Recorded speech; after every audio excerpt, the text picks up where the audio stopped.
We're starting a brand new series. Now, sorry to cut myself, no, but if you're here less than 1 year probably, this is a new series for you, What Shapes Us.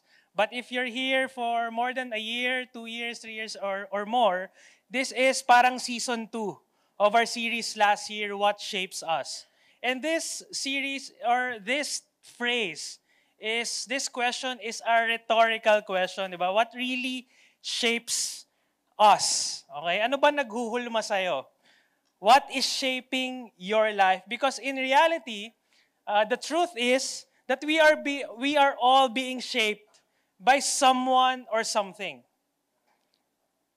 Merong tao sa life mo, merong mga bagay sa buhay mo, may mga kapangyayari, mga pangyayari, mga events in your life, mga people in your life that is shaping you, or that has shaped your life, how you view life, how you view our world, how you view family, how you view religion, faith, and things like that.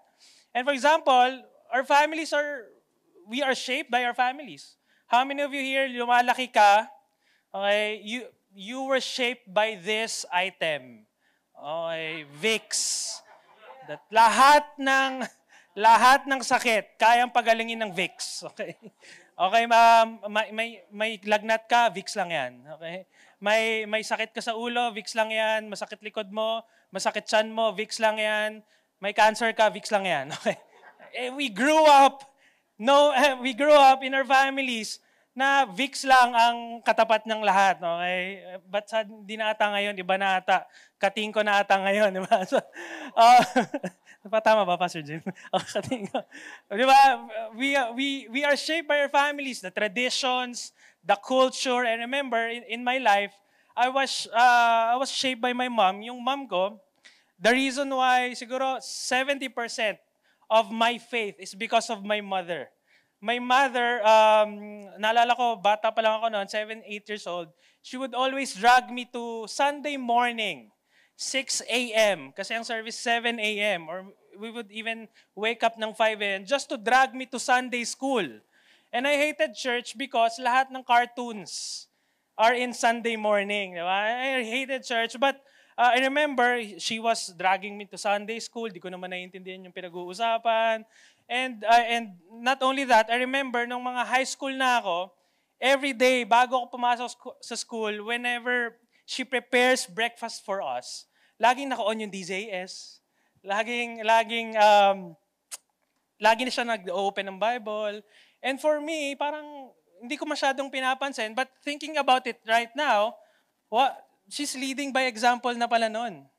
Because of what she did in the past, lalo na nung bata kami, it has shaped my life, my faith, lalo na my faith, my belief in Jesus Christ. And that has shaped me, my family, my dad, my mom, and together with we grew up in a Christian family.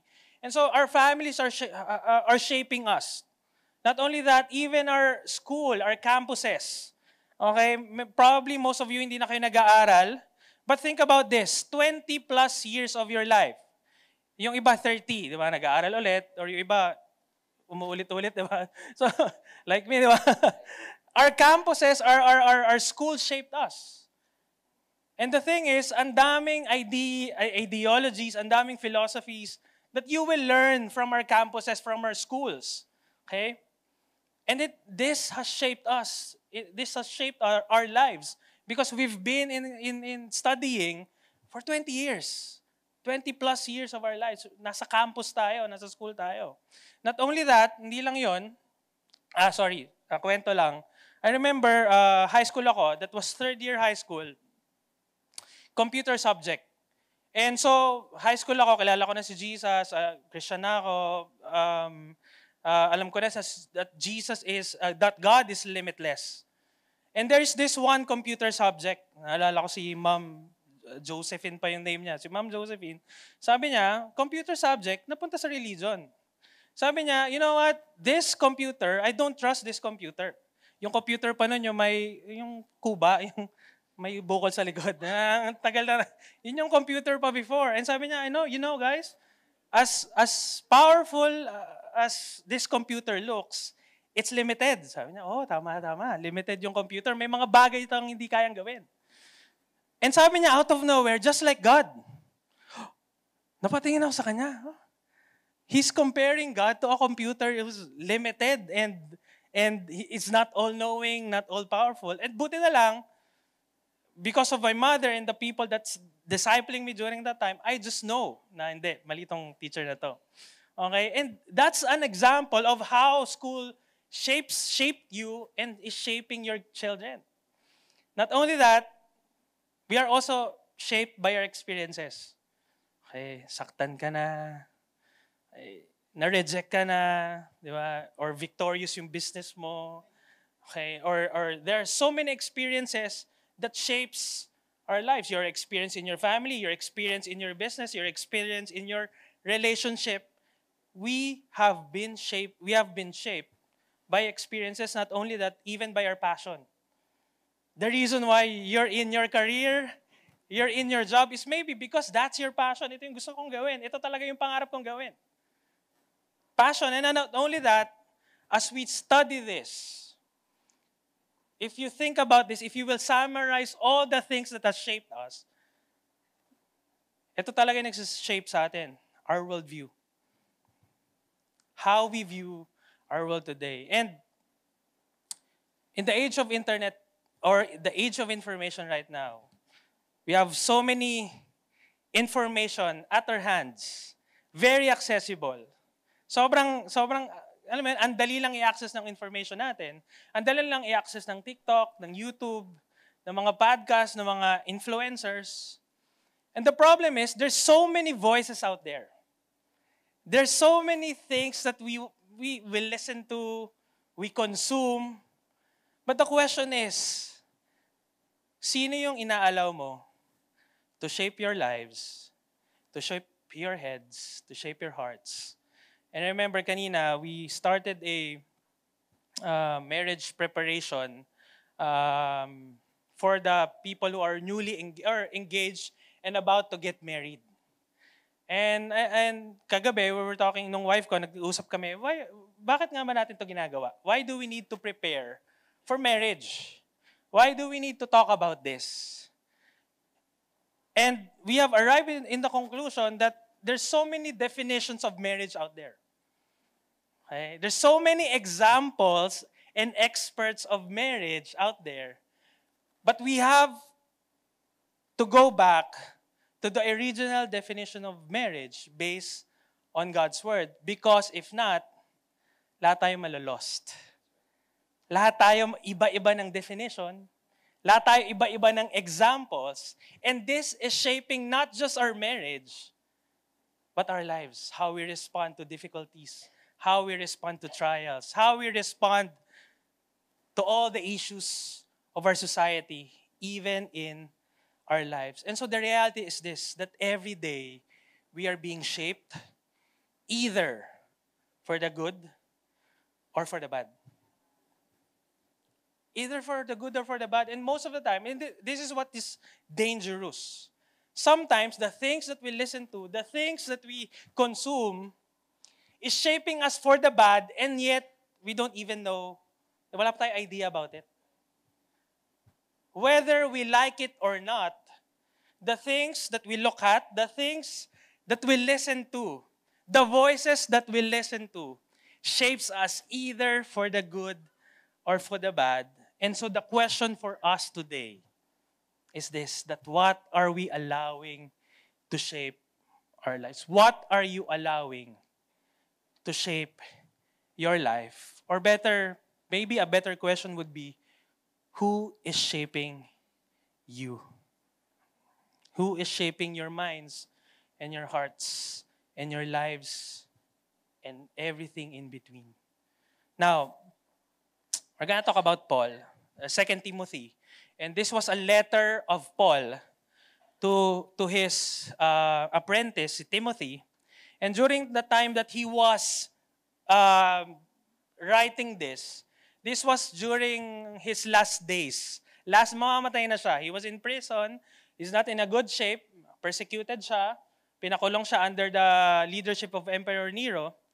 And then he was in a place like that. And then, parang kumbaga ito yung huling habilin niya to his spiritual son, Timothy. And then ito yung sinabi niya, 2 Timothy. Imagine this, the last letter, huling habilin of Paul to Timothy. Ano kaya yung sasabihin niya?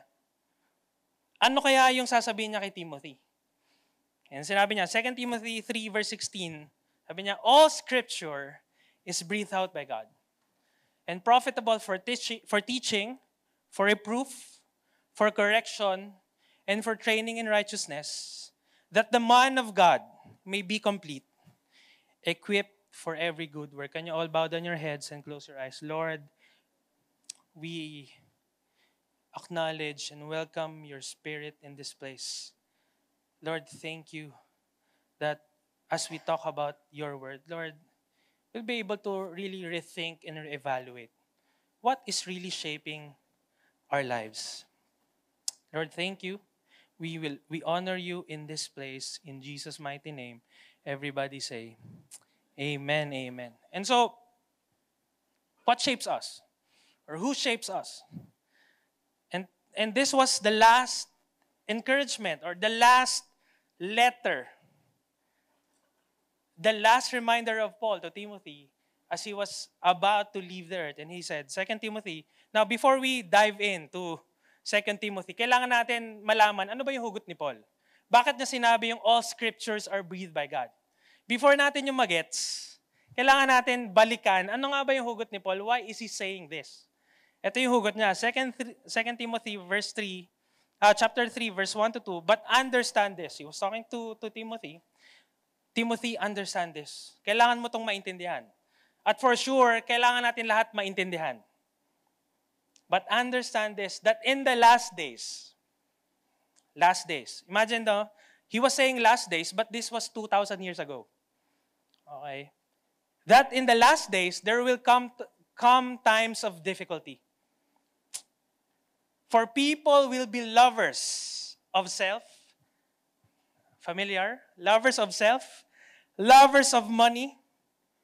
Proud, arrogant, abusive, disobedient to their parents, ungrateful, unholy, heartless, unappeasable, slanderous, without self-control, brutal, not loving good, treacherous, reckless, swollen with conceit, lovers of pleasure rather than lovers of God.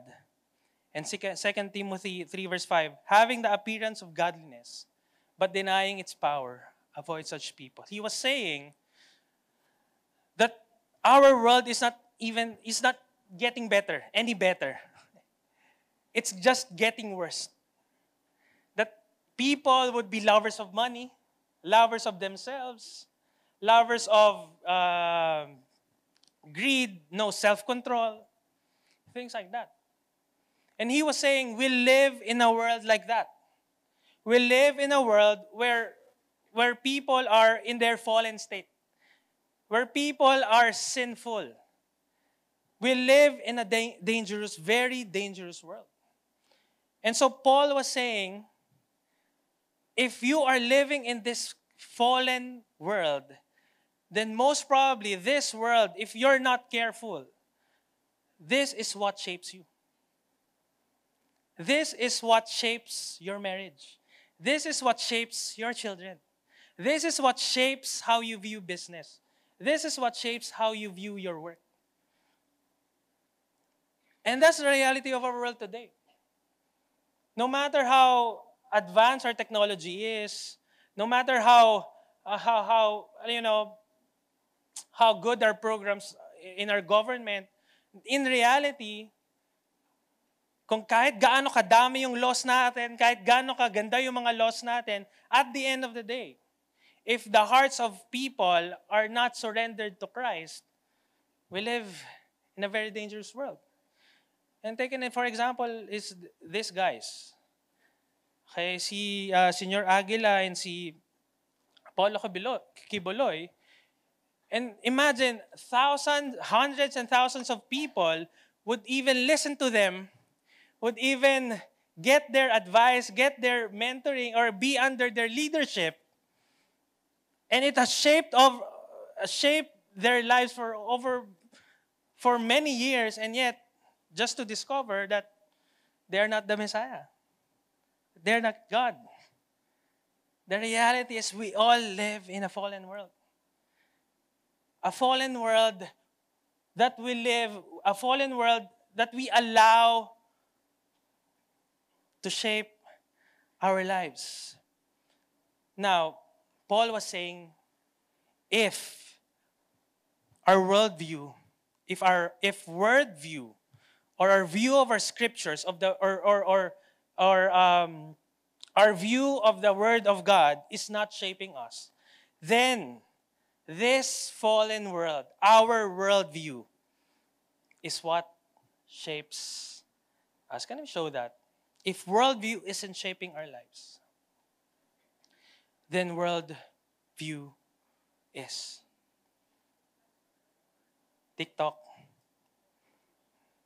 Hey, have you ever, ako grabe, so minsan na-amaze ako when people in TikTok would say, okay, this is Trinity explained in 5 seconds. Sabi ko, wow! Trinity in 5 seconds? Para daw coke yan, parang itlog, di ba? But in reality, if that's what we're watching, if that's what we're following every day, what we're consuming, and then it shapes us. If worldview isn't shaping our lives, the worldview is. Another thing, we talked about it in the marriage prep kanina, a lot of people today view marriage as this. Try before you buy. Okay, have you heard of that? Try before you buy. And people would say na before you enter into marriage, try mo muna. Para makita mo kung compatible kayo. Right? Worldview. Tingnan mo muna kung compatible kayo para in the long run, pag hindi kayo compatible, you don't have to go through so much drama, you don't have to spend so much resources kasi magdi-divorce kayo or mag-aanal kayo. And when you hear that, parang oo nga, no? Parang tama. Parang it's practical. Parang oo nga, no? Parang tama yung sinasabi niya. Parang, and we use that or we accept that as the final truth or the ultimate truth. But think about this. When you say that, lalo na to all the single people here, when you say that, when you accept that, the try before you buy, you're saying to your partner that as long as you give me what I want, I'm gonna stay in this relationship. As long as you make me happy, I'm gonna stay in this relationship. And how many of you here, you want that? Sabihin mo, ano ko, grocery? Ano ko, SM? Na kapag binibigay ko yung gusto mo, you'll stay in this relationship. Pag hindi na, tapos na. And that's how we view marriage right now. Right? And it's sad. Why? Because it is shaping us. It is shaping the next generation of families. It is shaping the next generation of children and leaders of this nation. If we don't allow the Word to shape us, the world will. And so what is shaping you? What is shaping your marriage? What is shaping your children? That's what Paul was saying to Timothy. And then he goes on to say, 2 Timothy 3 verse 10, you, however, have followed my teaching, my conduct, my aim in life, my faith, my patience, my love, my steadfastness, my persecutions and sufferings that happened to me at Antioch and in Lystra, which persecutions I endured, yet from them all the Lord rescued me. And he was contrasting, sabi ni Paul, okay, you live in a fallen world, you live in a fallen body, a sinful body with a sinful nature, okay, there's so many evil things that's happening in your world. But Timothy, you have seen my life. Nakita mo kung paano ako, sabi niya doon, no? You, however, have followed my teaching, my conduct, my aim in life, my faith, my patience, my love, my steadfastness, my persecutions and sufferings that happened to me. But despite of all these things, I remained faithful to the word. Paul was saying that to Timothy. And I allowed it to shape me. Paul lived during a time of many worldviews, just like our time today. But it did not shape him. The word of God did. I have a story to tell. I remember back in my college days, there was this subject that's super hard. Okay? As in, out of the 40 students in that course, yung 5 to 10 people lang yung papasa. That's a guarantee. I don't know if quota ba yun ng prof or talagang buwabagsak lang talaga lahat. And remember, during that time, back in the university na naka-enroll ako, usong-uso yung mga OT. You know that? OT, yung mga Old Testament. Yung mga Old Testament, these are the test exams. Ano yung mga students? These are test exams from the previous batches, okay, na binebenta. Kasi may mga professors na gumagamit noon. Nire-reuse lang yung mga exams. And so, I was before Christ, so before ko i-accept si Christ, before ko talaga siya seryosong i-follow, I was using that. Nag-OT ako, okay, compromise ako, nangungopia ako, tapos yung scientific calculator namin, nandun yung formula, hindi yung tip okay, wag niyo gawin yun. Okay, hindi yung tip. Wag niyo gawin yan, okay? Gawin ko nga yan. Wag yan, okay, hindi yan. So, I was compromising with my academics at that time. And true enough, I'm passing all the subjects na mahirap and things like that. So, after kong mag-victory weekend, after kong i-follow si Christ in my life, ng totoo, one of the things that I had to deal with the Lord is that, sabi ng Lord sa akin, if you really trust me, di mo na yan gagawin. Because I was holding on to this verse, binigay ni Lord sa akin, Proverbs 11 verse 3, the integrity of the upright guides them, but the crookedness of the treacherous destroys them. And so sabi ko kay Lord, ayokong ma-destroy, ayokong mawasak. And so this subject, talaga siya, notorious for students being kicked out of that university. And so I was entering that subject. We had 4 exams and 1 final exams, and hindi nagsusoli ng exam yung prof. And so I don't know kung okay ba ako. I don't know kung papasa ba ako. And I remember, during that time, kinausap ako ng prof ko. Sabi niya, bro, if you're not gonna do well in finals, sorry. So kinabahan ako. So during that time, sobrang natemp ako. Sabi ko parang, Lord, pagbigyan mo na ako, just this one. Sabi ko, ito lang. Sabi ko, di ba, you're a loving God? Di ba, you're a gracious God? Di ba, parang mali di ba?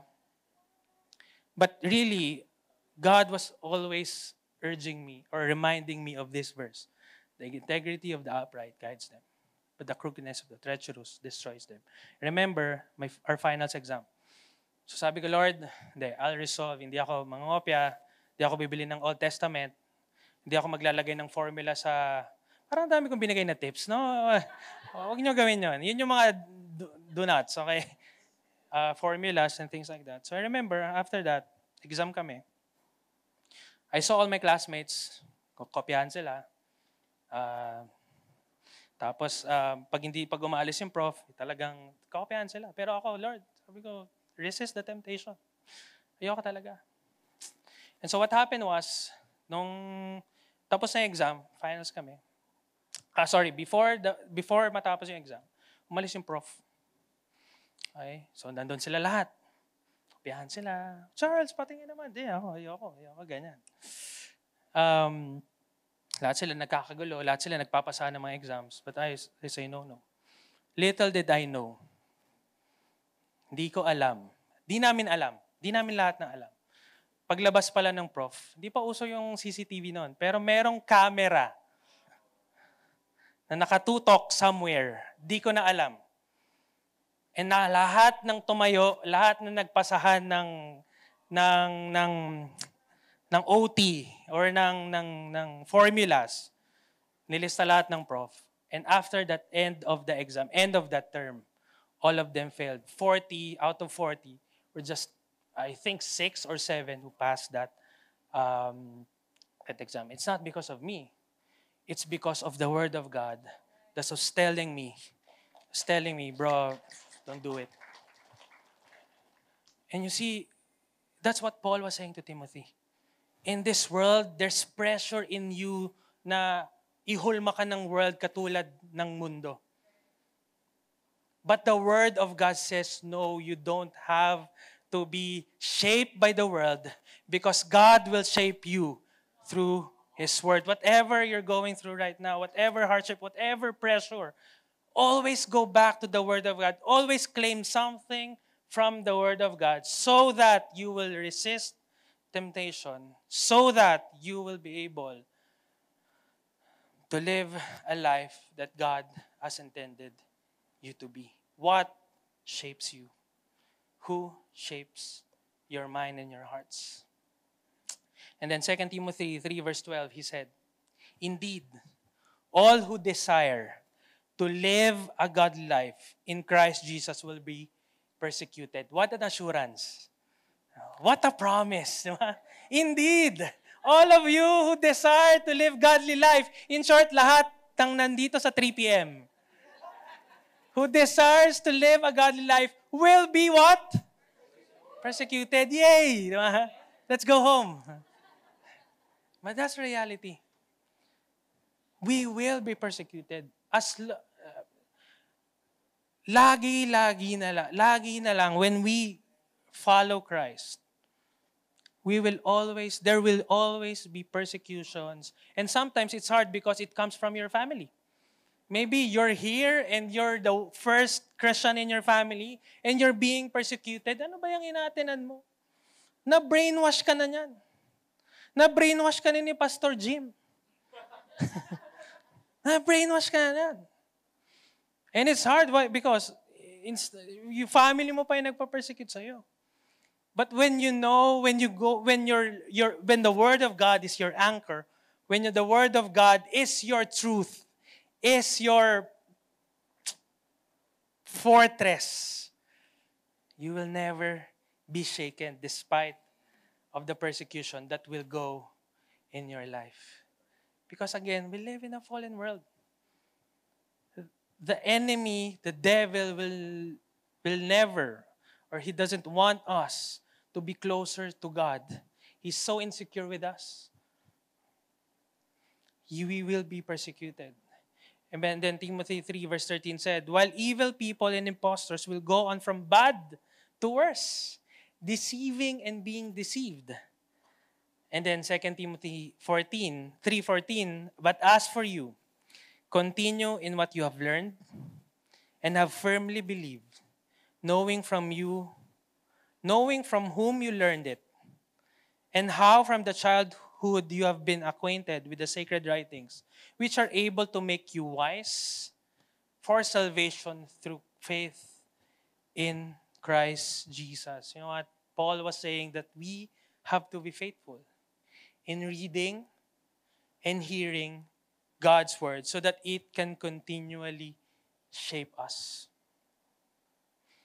We have to be faithful in reading and hearing God's Word so that it can continually shape us. You know, when you read the Bible, sometimes it's hard, di ba? Kaya nga minsan, alam na natin to eh. In reality, you know, siguro 90 or 95% of you, alam na natin that we need to read the Bible, kailangan natin basahin. But in reality also, minsan parang hindi siya masyadong attractive for us. Why? Because it's hard to understand sometimes. Because we are reading a text of a different world. Di mo alam bakit niya sinabi to. Ano sinasabi sa Deuteronomy? Ano sinasabi sa Leviticus, sa Numbers? And it's minsan parang, what's happening? There's disconnect. But you know, when we hear it continually, when we are faithful in reading and hearing God's Word, that's when the time when it is being revealed to us as we read and hear it faithfully in our lives. Yes, there are times that you will not understand it outright. But as you do it, the Holy Spirit will help you.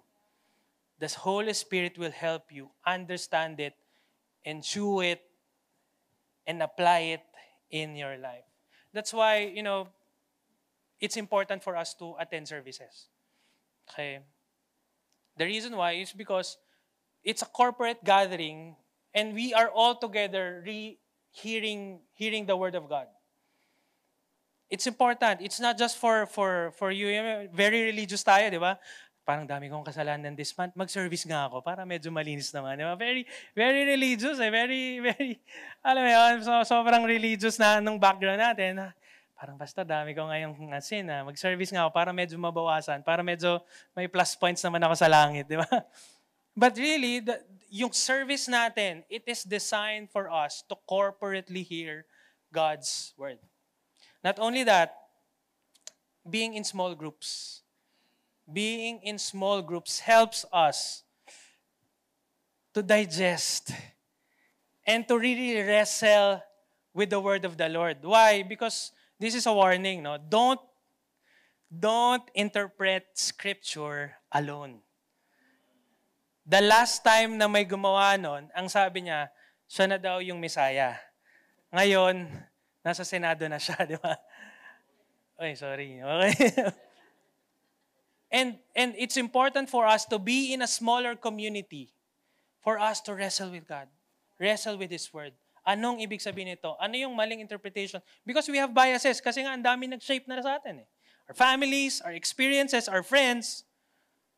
But when we go to smaller groups and hear God's Word through one person, it gives us a different perspective. It gives us a new perspective about what God is saying through His Word, being smaller groups. 2 Timothy 3, ito na yung sinabi niya. All Scripture is breathed out. So yun yung hugot na lahat. Intro pa lang po to. Pero lang.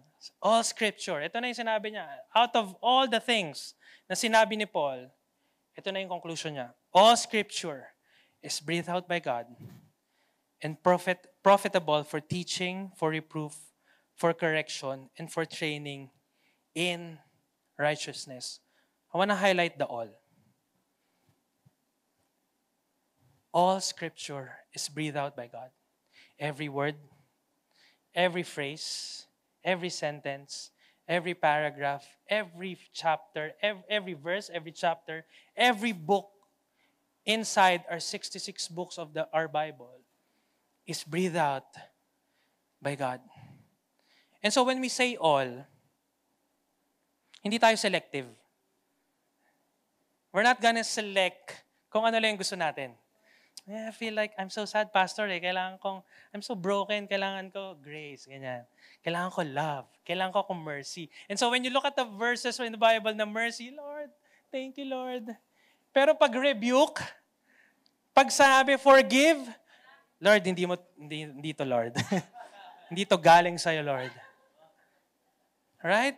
When Paul was saying all Scripture, everything in the Bible, all the 66 books, it's good and it's breathed out by God. Therefore, we need to consume it. We need to read and apply it in our lives, even though it's hard sometimes. How many of you here you would agree? Sometimes it's hard. It's hard to obey God. It's hard to forgive. It's hard to be generous. Gusto natin pag may favor, favor. Ay, be blessed daw ako ni Lord in the 1,000 generations. Really, Paul was saying to Timothy, all Scripture. Walang exception. All Scripture is breathed out by God and profitable for teaching. Ano yung teaching? Ano yung teaching? It's something that teaching and reproof. Yung teaching is like this. I'm teaching you something. Okay? I'm injecting a thought or a principle or God's Word in your mind. This is teaching. Okay? It's an addition to your head knowledge. Okay? It touches our minds. Yung reproof, there are things in our life that already shaped us. Now, because of that teaching, because of this teaching or preaching, Now, nare-reproof mo, ano ba yung mga maling mindsets ko in my life? Ano ba yung mga maling perspective ko in terms of my Christian life, in terms of how I deal business, how I deal with my relationships, in terms of how I view my life? Reproof. Now, yung reproof, it doesn't stop there. Di ba minsan, tayong mga Christians, gusto lang natin reproof and rebuke. Yung mali yan. Hindi yan sinasabi sa Bible. Mali yung ginagawa mo and things like that. But the Word of God doesn't stop in reproof, pero may correction. Okay? Kino-correct niya tayo. Sinasabi niya ano yung mali natin, pero hindi nag-stop doon. Sinasabi niya din kung anong dapat natin gawin. I remember that hindi lang halata ngayon, no? Pero nung nagpapa-coach pa ako sa gym, yung first time ko magpa-coach sa gym, di ba? Totoo yun. Ngayon, di lang hanta. But, may teaching yon. So, mayroong 5 to 10 minutes, okay, ito yung gagawin mo, ito yung kailangan mo, ganyan. May teaching. And then may reproof. Okay, binabasag na yung mindset ko about calorie in, calorie out, yung mga ganang bagay, ano yung mga form. And not only that, pag pinakita ko na, pag nag-workout na kami, pinapakita ko na yung form ko, he would correct my form. Kasi mali eh. Kailangan tama yung form. Same thing with the Word of God. It's like looking in the mirror, looking at yourself, ito pala yung mga mali kong mindset, ito pala yung mga mali kong ginagawa. And not only that, He is not just teaching and reproving us and rebuking us, but also correcting us. And that's what the Word does to us. And for training in righteousness. In short, all of these things, Paul was saying to Timothy, it's important that our hearts and our brains are in sync. That the heart and ang problema kasi, pag heart lang, puso lang. Mahal lang ako ni Lord, alam ko lang yon. Mahal ako ni Jesus, namatay siya for me, that's it, puso lang. Pag naman puro brain, very, very knowledge lang, alam mo lang yung theology, alam mo lang yung gospel by kabisado mo lang and things like that, walang effect. But Paul was saying it has to be both. Teaching, reproofing, correcting, and training for righteousness. Our hearts and our brains are being shaped by the Word of God. So that the man of God may be complete, equipped for every good work. Now, as we end this, one story, I remember, there was a crossroad in my life. I was about to decide whether I'm gonna go full-time ministry or mag-aartista. Pero wala namang offer. So, naginip lang ako. Hindi. I was, kung mag-full-time ministry ako or tutuloy ko yung corporate work ko. And that was a struggle for me because growing up, what shaped my life was, love ako ni Lord. I love the church. I've learned so many things in the church. But working for the church, that was my struggle. Because ang lagi kong tanong kay Lord, Lord, if I worked in the church, paano yung future ko? Paano yung future ng gusto ko magka-family, gusto ko magka-anak? I want to enjoy things in this world. Paano pag nag-full-time ako, baka hindi ko ma-enjoy yan? I was really scared about my future. I was really scared about what's gonna happen if I dive into this new life or this opportunity that God is calling me. But I just know na in my heart, alam ko tinatawag talaga ako ni Lord. But deep inside me, there's a struggle, internal struggle. Lord, ayoko. Okay naman ako dito. Mag-disciple na lang ako hindi ko na kailangan maging pastor or full-time minister. That was a struggle for me. Because I'm looking at my future. I remember this time, that was 2014, ganun yung struggle ko. And I remember, tinawagan ako ng tita ko. Sabi niya, hindi pa kita nare-regaluhan ng graduation mo. Sabi niya sa akin. And alam ko na never ka pa nag-international trip. Never ka pang lumabas ng bansa. And I wanna treat you. Sabi niya, I wanna treat you into an international trip sa Hong Kong, Macau. Ganyan, wow, sabi ko, saan ba yun? Hong Kong, Macau, ganyan. Sabi ko, syempre, hindi ko naman sinabi, sige po, pag-isipan ko. Hindi ko sinabi yun. Sabi ko, game. Just breather lang siguro dahil pagod na rin siguro ako sa corporate noon. Tapos di ko na alam din kung is this something for me, yung full-time ministry. So, all expenses paid. I was there enjoying the trip with my tita, yung mga pinsan ko. Diyan kami, naglalakad kami. I remember this particular hotel, the Venetian Hotel. It's one of the famous hotels in Macau. And I was walking alone. Yan, just sa mismong corridor na yan. And I was seeing these things, this branded clothes, nice restaurants, fine dining. And all the more, it fueled my struggle, internal struggle. Lord, tinawag mo ako full-time, how can I enjoy this? Paano na yung family ko? Paano kami kakain? Paano ganito? Ganyan. I was really worried about my future. And I was walking during this time. Someone hit me. Probably the Holy Spirit talked to me and said, please read 1 Colossians 1 verse 16 while you're walking. So, medyo kinalabutan ako. So I opened up my Bible. Habang naglalakad to, nasa phone naman. Habang naglalakad.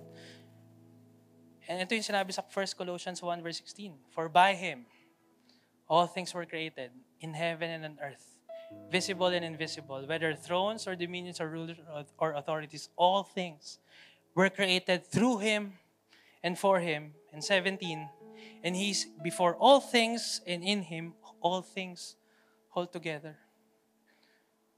God, that moment said to me, you know what? You're looking at the wrong things.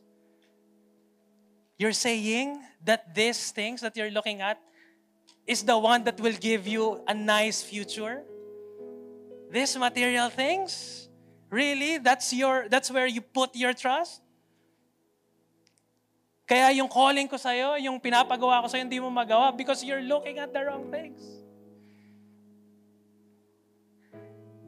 And then God said to me, I am the one that holds your future. And I began parang ewan doon, naglalakad ako, maiyak ako. Dahil hindi ko kasama yung mga tita ko, hindi nila nakita yon. But I was struck by that word. And imagine, if the word of God, hindi ko nabasa yung word ni God about Colossians, probably I would base my life on, I would trust my future and the things in my life, in the things that is seemingly shaping me, the world around me.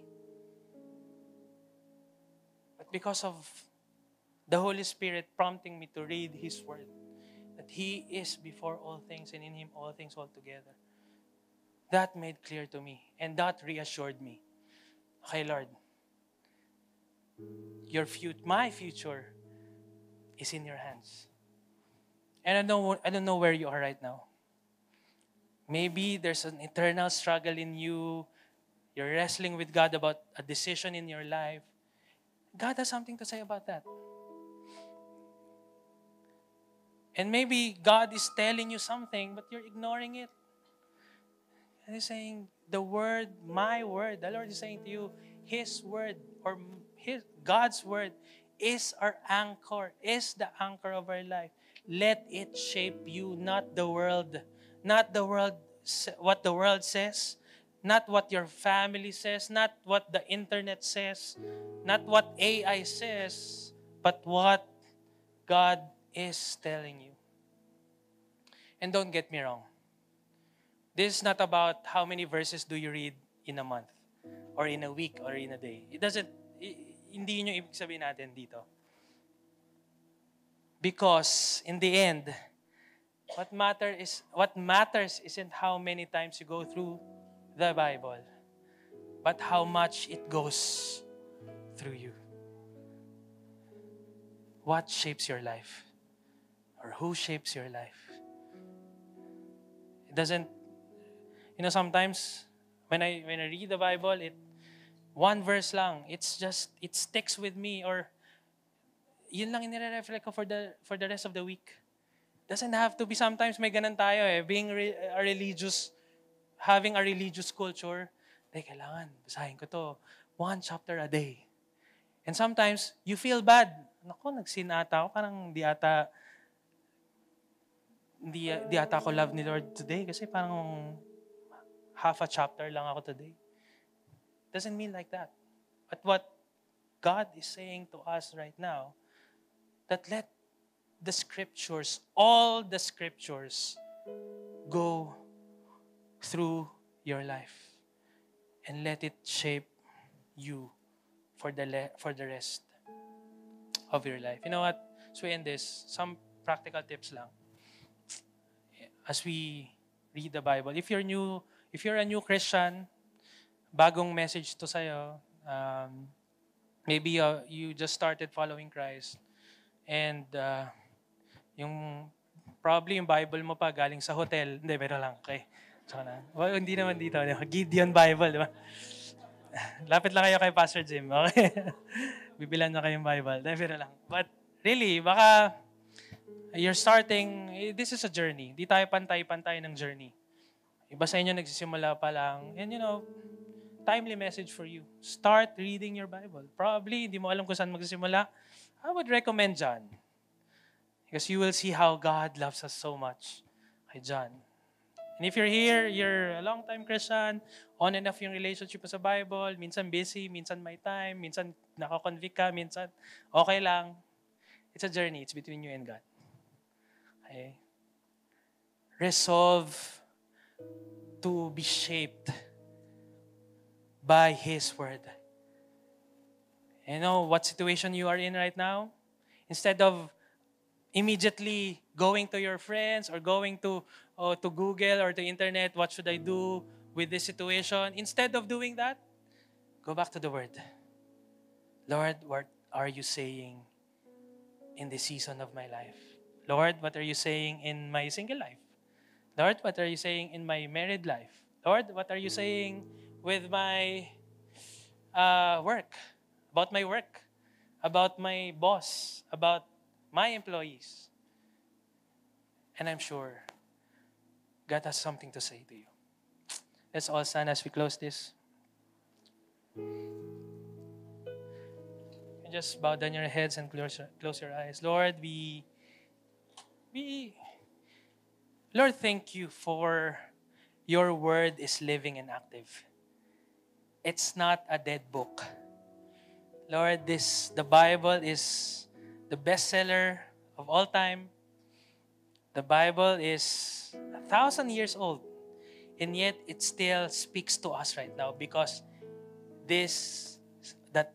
all Scripture is breathed by God, by you, Lord.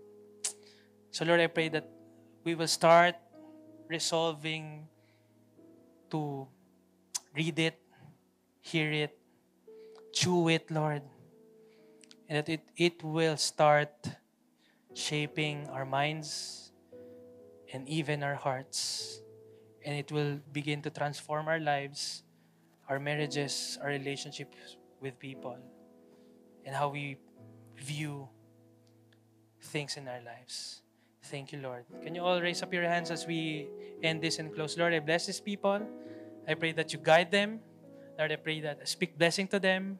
I speak increase in them, Lord God. Bless them, Lord. Protect them from any illness, Lord God. Bless their families. In Jesus' mighty name, everybody say, Amen, amen, amen.